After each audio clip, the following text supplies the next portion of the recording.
Hi, I'm Abby Brocon. Welcome back to Exploring Salem. Today we're back at historic Deepwood Estate and we're checking out the Lord Schryvver garden tours put on annually. This is the last day of the tours, June 4th, and it's a beautiful day. We had 2 tour hosts today, and later on in the show we're going to interview Ruth Roberts. Let's check it out.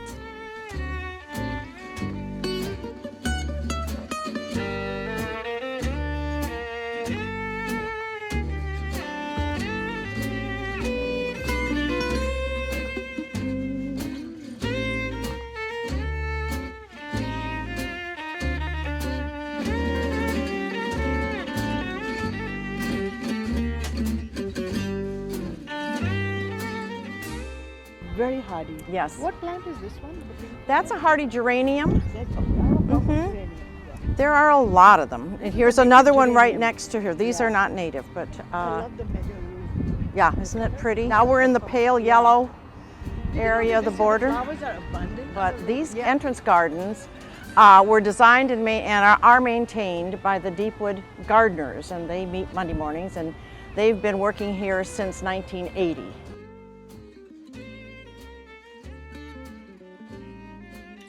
We're here in the Deepwood Gardens with Ruth Roberts, one of the tour guides for Lord Schryvver. How long have you been a tour guide for them? Well, I've been involved with the Lord Schryvver Conservancy since about 2001 or 2, but I was a Deepwood gardener before that. And anytime there was an interest by anybody for a tour of the garden, I was very often the tour guide because I enjoy it so much.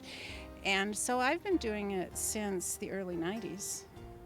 And what brings you to Deepwood? What do you think is so special about the Deepwood house and the gardens? Well, you know, I think it's a Salem icon. There is nothing like this in any city of a comparable size in Salem, in Oregon. The story of Lord Schryvver, the 2 ladies that designed the garden, is kind of like it's been like being a history detective, to find out about them, to find out about their other gardens, and to have one here in Salem that the city of Salem and the volunteers have honored and preserved for all these years. To me, it's very, very important that it be cared for. And it looks beautiful, restored, and kept intact. What are some of your favorite things to show people in the garden? To me, it's not so much showing them something special in the garden. I love talking about the design, about the quality that Lord Schryvver brought to all their designs. To me, it just feels, it's about the feeling. It flows together. Yeah, it's not about a particular plant. It's about the way you feel when you're here. This is this element that was added during the restoration process, the fence that you see here immediately in front of you, the green fence. That wasn't there, and I'll show you a picture of what it looked like. Why don't you pass this around? And the energy just kind of leaked out of this garden. It was all just kind of a white blob down at that end. And during one of our oral histories from the first parks maintenance man that worked on this property, Ruth and I were doing an oral history with him, and we came to this part of the garden, and he said, "There used to be a fence here." And I went, doing. It's evolved through time. Different owners use the property in different ways. The last private owner, Alice Brown, wanted a formal garden here for entertaining, and she wanted a beautiful place. She was kind of a romantic, so it was consistent with her personality. She was a friend of Lord Schryvver, so they had this project together. They worked on it together over the years. And then I also really want people to know the story of the 4th owner, which is the city, and us as citizens. And what they contributed to the gardens and the house? Yes, I really want people to know that this is here because of volunteers who think it's important for Salem. This was initially designed as a moon garden. We have an early photograph that Ruth will pass around, and there were 4 standard roses in the quadrants, which we've brought back. And as we were on the walk, I saw some of my favorite interesting features, the stories of the two gazebos. Could you tell us more about that? Well, the gazebo that serves as the focal point of the long axis in what we call the Great Room, which is where we're standing now, was from the Lewis and Clark Exposition of 1905. It was a centenary celebration of Lewis and Clark coming to the West Coast. So that took place in Portland.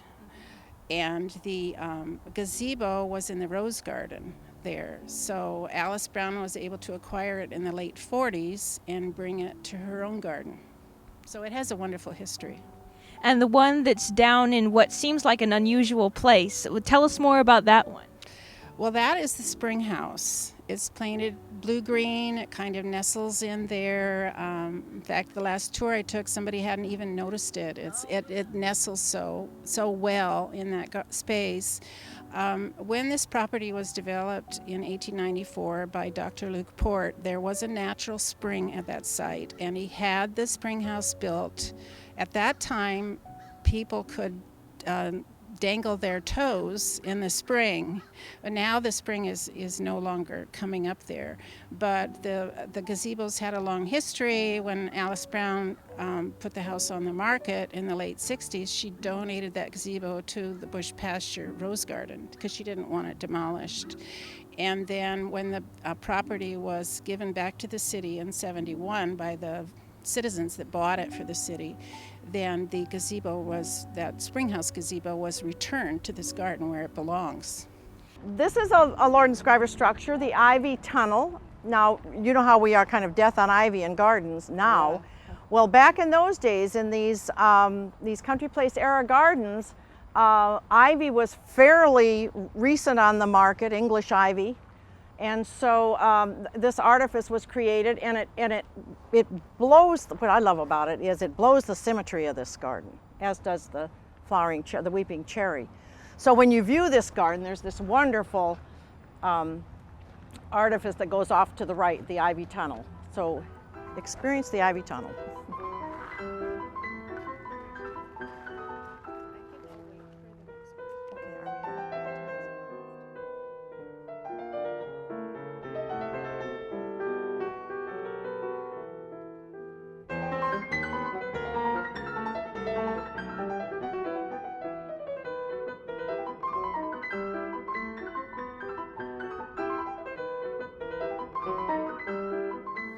You know, people find the place where they want to be in the garden. The people that bring their lunch or are taking a respite from visiting a hospital room, they can find a place in this garden which will restore them. And that's, I think, basically why volunteers come here. It's for those people that need some restorative qualities in their life.